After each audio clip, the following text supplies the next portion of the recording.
नारद के गर्भ से पुत्र पैदा कैसे हुए? तो परीक्षित जी बोले ये कथा हमें बड़े विस्तार से श्रवण कराओ कि नारद के उदर से पुत्र पैदा कैसे हो गए। एक बार की बात है परीक्षित जी, देव ऋषि नारद बाबा और भगवान योगी राज कृष्ण श्याम सुंदर जंगल में भ्रमण करने को जा रहे थे। रास्ता में नारद ने परीक्षित जी एक दृश्य देखा। क्या देखा? दृश्य देखा, एक सुकरी जा रही है जिसे सुवरिया बोलते हैं।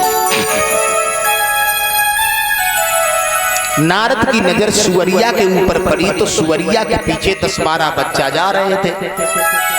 तो अक्सर कर सज्जनों, सुकरी जो होती है वो 10-12-15 बच्चों को जन्म देती है।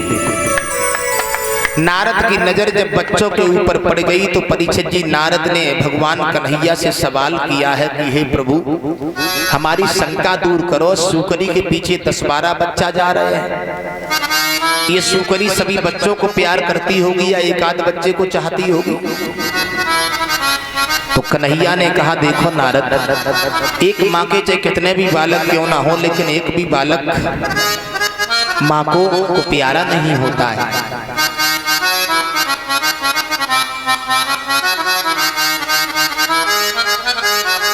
तो नारद बोले हमारी शंका का दूर निवारण करो भगवान, शंका दूर करो तब हम तुम्हारे साथ चलेंगे। तो भगवान कन्हैया को परीक्षित जी क्रोध आ गया।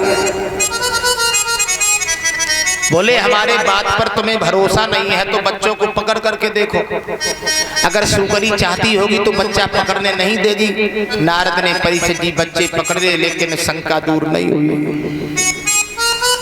भगवान ने कहा मैं तुम्हारी शंका दूर अवश्य करूंगा।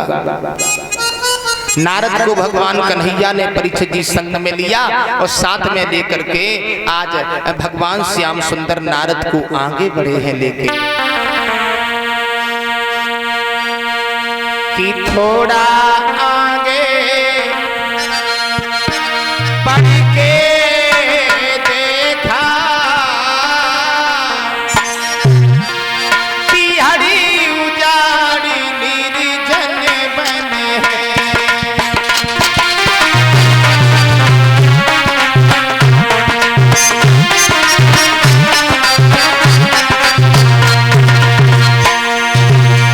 नारद ने देखा परीक्षित जी एक बहुत बड़ा वन है, वन में पशु पक्षी भी नजर नहीं आ रहे थे, बिल्कुल निर्जन वन था सज्जनों। लेकिन हुआ क्या,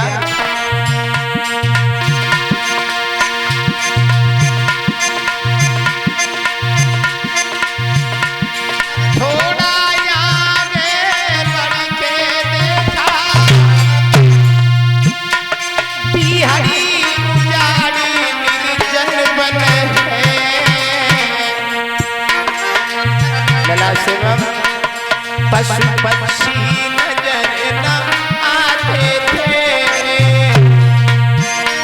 सावन भी जहां भयानक है।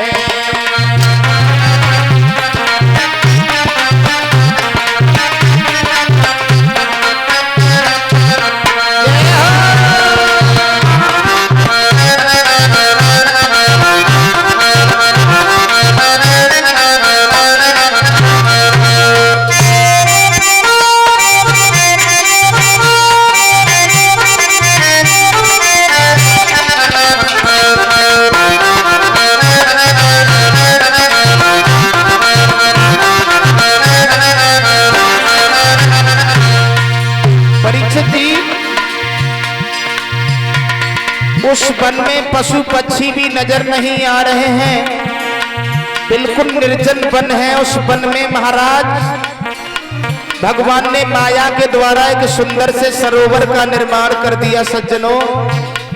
और जैसे ही निर्माण किया है परीक्षित जी, तो उस तालाब में नारद बाबा ने स्नान करना चाहा, और जैसे ही स्नान करना चाहा परीक्षित जी, तो नतीजा कुछ और हो गया। नारद बाबा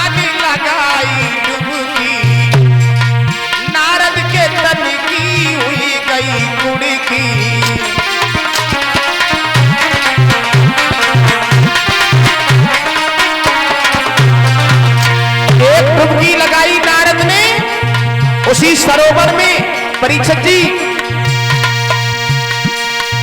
कैसी लीला है ईश्वर की, है ईश्वर की, है ईश्वर की।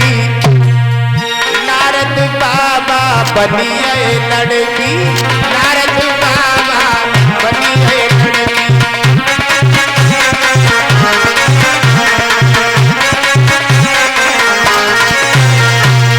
जो परीक्षित जी भगवान ने माया के द्वारा एक सुंदर से सरोवर का निर्माण किया था, एक डुबकी लगाते ही परीक्षित जी नारद बाबा लड़की बन गए। और जब परीक्षित जी लड़की बन गए, छोटी सी शंका के पीछे नारद को लड़की बन गई। अब उसी वन में परीक्षित जी नारद लड़की बने खड़े हुए।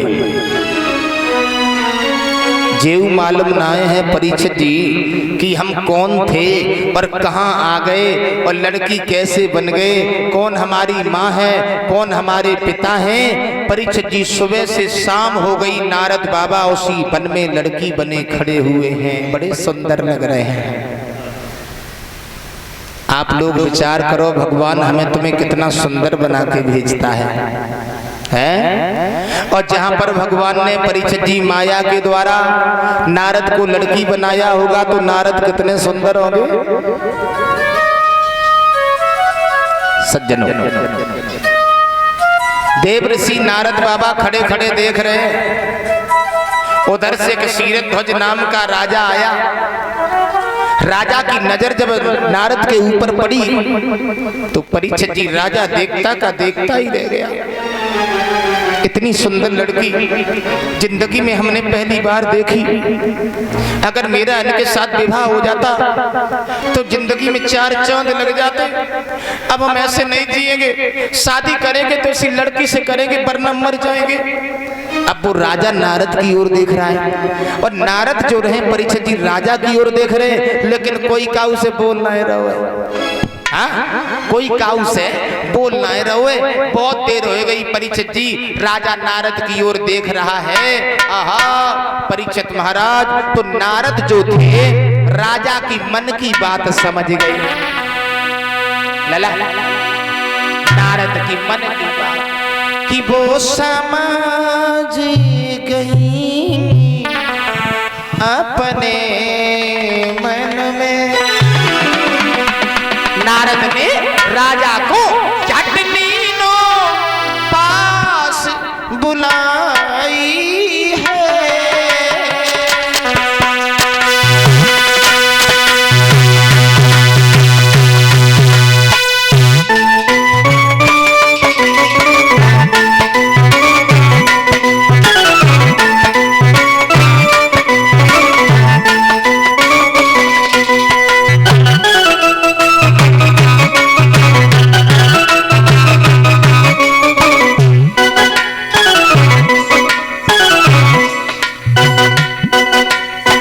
परीक्षित जी नारद राजा की मन की बात समझ गए। हमारे साथ ये विवाह करना चाहता है। आहा परीक्षित जी हुआ ये।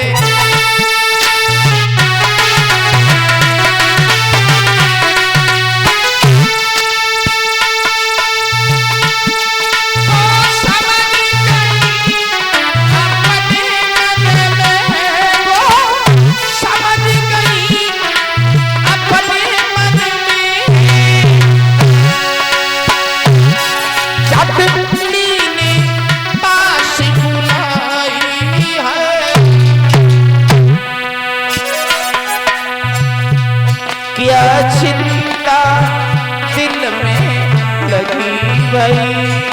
बोलो ना, इधर देखो, हमारी ओर देखो, बोलो।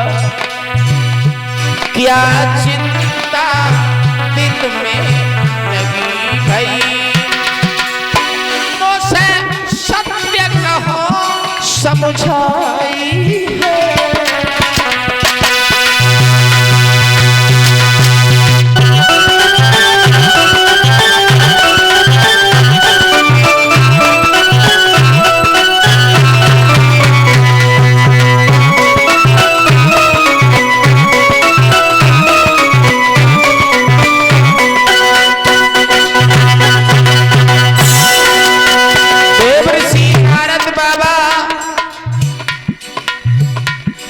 समझ गए और उस राजा से बोले, खड़े खड़े क्या देख रहे हो, कुछ कहना चाहते हो क्या? तो राजा बोला, सुनो सुनो और समझो।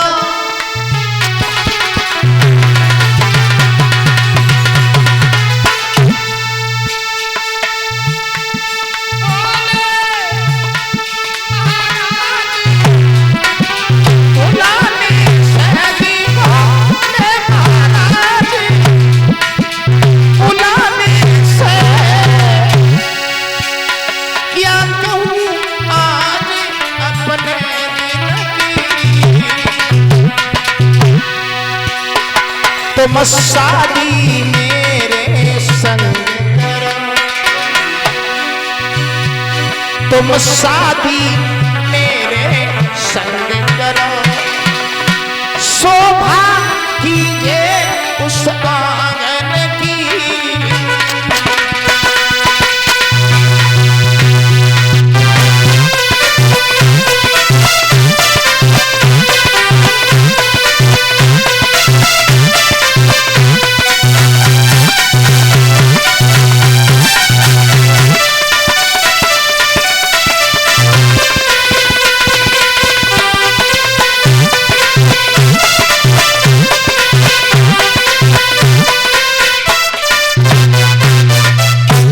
आवाज लगाई उस राजा ने, तुम हमारे साथ विवाह कर लो, और अगर विवाह तुम्हारे साथ नहीं हुआ तो मैं मर जाऊंगा, लौट के घर नहीं जाऊंगा, मौत की ओर क्या देख रही हो? नारद बोले, रो नहीं, हम तुम्हारे साथ शादी करेंगे, हम भी कहाँ जाएंगे, कोई है ही नहीं। तो परीक्षित जी उसी पल में नारद का और शीरध्वज नाम के राजा का गंधर्व विवाह हुआ। अब विवाह भी परीक्षित जी कई प्रकार के होते हैं, एक गंधर्व विवाह, एक स्वयंवर, एक विवाह, एक ब्याह, इनमें अंतर होता है, बता रहा हूं। गंधर्व विवाह कहते हैं जिसे आजकल कहते हैं लव मैरिज। स्वयंवर कहते हैं जो लड़की अपने मन से लड़का को चुने। विवाह कहते हैं विवाह जिसकी बाद में बहा बहा हो जाए, विवाह। ब्याह ब्याह कहते हैं 20 लाख की शादी करी, बाद में हो गई, आहा मिट गए, खेती बिच गई। तो जो ब्याह हो तो है, और आजकल विवाह नहीं होते, ब्याह होते हैं, ब्याह। लड़का वालों तुम कछू बेचो, हमें 20 लाख रुपया चाहिए भाई, ठीक है ना? कहने का हमारा मतलब है नारद का उस राजा का गंधर्व विवाह हुआ, तो परीक्षित जी नारद बाबा को लेकर के वो राजा अपने धाम को चला गया। कवियों की कल्पना तो ये है कि भगवान ने नारद की याद तब तक ना करी, कब तक कि जितने बच्चा बस सुअरिया के हते, उतने ही बच्चा नारद के जब सब पैदा ना हो गए तब तक भगवान ने याद ना करी। अब भगवान ने विचार किया है, माया के द्वारा देखा कि अब तो नारद की शंका दूर हो गई होगी, अब हमें चलना चाहिए ना। तो भगवान ने सोचा अगर हम ऐसे ही जा रहे हैं तो नारद हमें कहीं पहचान ना ले, तो भगवान ने परीक्षित जी अपना वेशभूषा बदल लिया। वेशभूषा कैसा बनाया? वेशभूषा भगवान के शरीर के ऊपर संतों का है, यानी संतों का। कैसा वेशभूषा बनाया लगा कि तन पर वो पीतांबरू न रहा, पीतांबर के बदले छोटा सा एक पीला कंबल।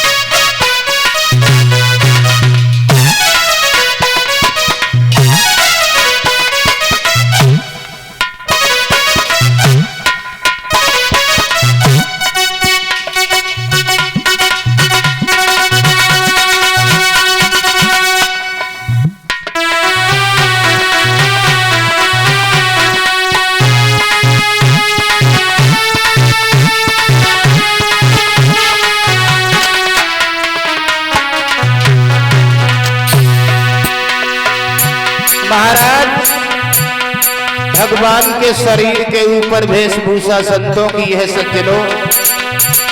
नतीजा ये हुआ शिवम